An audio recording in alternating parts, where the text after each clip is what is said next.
किराए की पत्नी दिल छू लेने वाली कहानी। शादी की रात ने पूरे परिवार को स्तब्ध कर दिया। कमरे में अजीब सी खामोशी पसरी थी।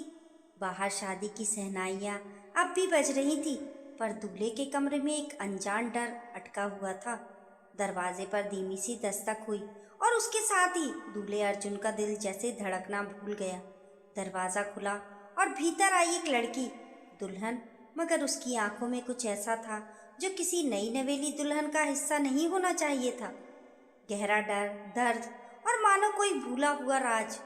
अर्जुन ने पहली बार उसे देखकर महसूस किया, ये कोई साधारण शादी नहीं है, ये कुछ और है। ये शादी अर्जुन की इच्छा से नहीं हुई थी। उसके पिता रामपाल सिंह गांव में दबदबा रखते थे और समाज में प्रतिष्ठा बनाए रखना उनका सबसे बड़ा धर्म था। अर्जुन की मां की अचानक मौत के बाद उसके लिए दुल्हन की तलाश शुरू की गई, ताकि घर संभालने वाली कोई हो। लेकिन असली सच्चाई कोई नहीं जानता था। अर्जुन बीमार था, कमजोर, मानसिक रूप से टूट चुका और अस्पताल के चक्कर काट काट कर हार चुका था। पिता नहीं चाहते थे कि समाज को ये बात पता चले कि उनका बेटा सही स्थिति में नहीं है। इसलिए जो रिश्ता आया उन्होंने सबको ठुकरा दिया। लेकिन एक दिन उनकी नज़र एक गरीब बस्ती में रहने वाली लड़की पर पड़ी, सिया। सिया मुश्किल से 20 साल की थी। माँ के ऋण चुकाने की मजबूरी और भाई बहनों की पढ़ाई का बोझ, घर में खाने तक का ठिकाना नहीं था।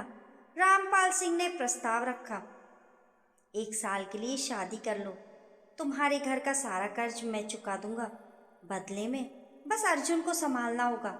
सिया की माँ रोई, पर गरीबी ने उनके आंसू धो डाले। सिया ने हिम्मत जुटाकर पूछा, क्या मुझे किसी तरह का अपमान तो नहीं सहना पड़ेगा? रामपाल सिंह ने झूठ बोला, नहीं, तुम बस हमारे घर की बहू रहोगी, बस नाम भर की शादी। अर्जुन को कुछ पता नहीं था कि उसकी शादी एक किराए की पत्नी से हो रही है।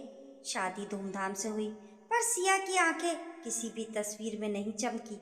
वह पूरे समय बस एक कठोर चट्टान सी खड़ी रही, जैसे किसी डर में कैद हो। शादी की रात वह चुपचाप कमरे में आई। अर्जुन ने हल्की मुस्कान देने की कोशिश की, पर सिया उस मुस्कान को लौटा न सकी। कुछ देर की चुप्पी के बाद अर्जुन बोला, तुम डरी हुई लग रही हो।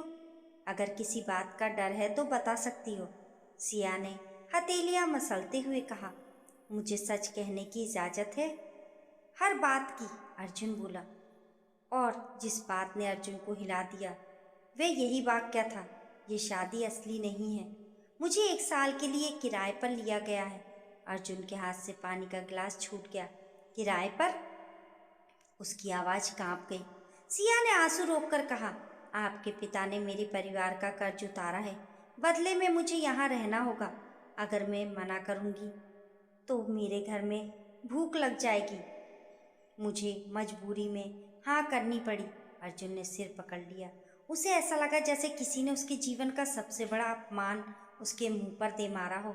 वह जानता था कि उसके पिता उसकी बीमारी छिपाना चाहते थे, पर इतना गिरे होंगे ये उसने कभी सोचा भी नहीं था। सिया और भी डर के साथ बोली, यदि आप कहें तो मैं अभी चली जाऊं, पर मेरे छोटे भाई बहन।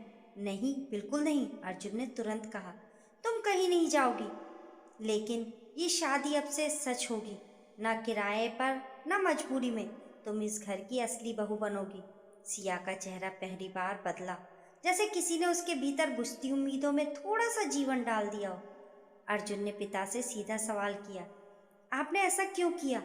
पिता गुस्से से बोले, मैंने घर के लिए किया, और ये लड़की गरीब है, खुशकिस्मत है कि ऐसे घर में आ गई।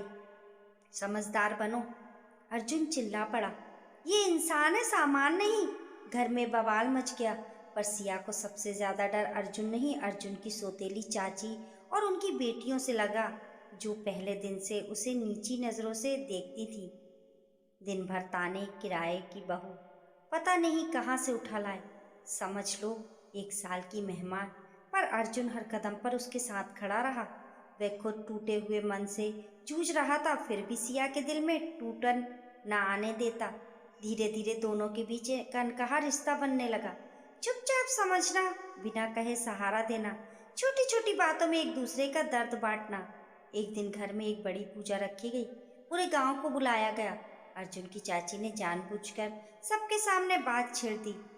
अरे इसे क्या पता पूजा पाठ, किराए की जो ठहरी। और पूरा घर हंस पड़ा। सिया की आंखें भर आईं, पर उसने सिर झुका लिया। उसे ऐसी ही जिंदगी में धकेला गया था, पर इस बार अर्जुन चुप ना रहा। वह सबके सामने खड़ा हुआ और बोला, आज बात साफ कर देता हूँ। ये मेरी पत्नी है, मेरी सच्ची पत्नी। जिसने इसे किराए की कहा वो मुझसे माफी मांगे। पर भीड़ में से कोई आवाज आई, हमने सुना है इसके घर का कर्ज तुम्हारे पिता ने चुकाया है। बात तो सच्ची लगती है। वातावरण एकाएक भारी हो गया। अर्जुन कांपते हुए पर दृढ़ आवाज में बोला, हाँ कर्ज चुकाया है, मजबूरी का फायदा उठाया गया, लेकिन मैंने नहीं, मेरे पिता ने। और ये सुनते ही पूरा घर जैसे जमीन में धंस गया। रामपाल पहली बार सबके सामने शर्मिंदा हुए। सिया वहीं खड़ी थी, पर इस बार डर में नहीं, बल्कि इस एहसास में कि कोई उसके लिए दुनिया से लड़ रहा है। जिन्होंने किराए पर लिया था वे खुद टूट गए। अर्जुन को उस रात तेज बुखार चढ़ गया। सिया पूरी तरह उसके पास बैठी रही, उसका ठंडा माथा दबाती रही, दवाइयाँ देती रही।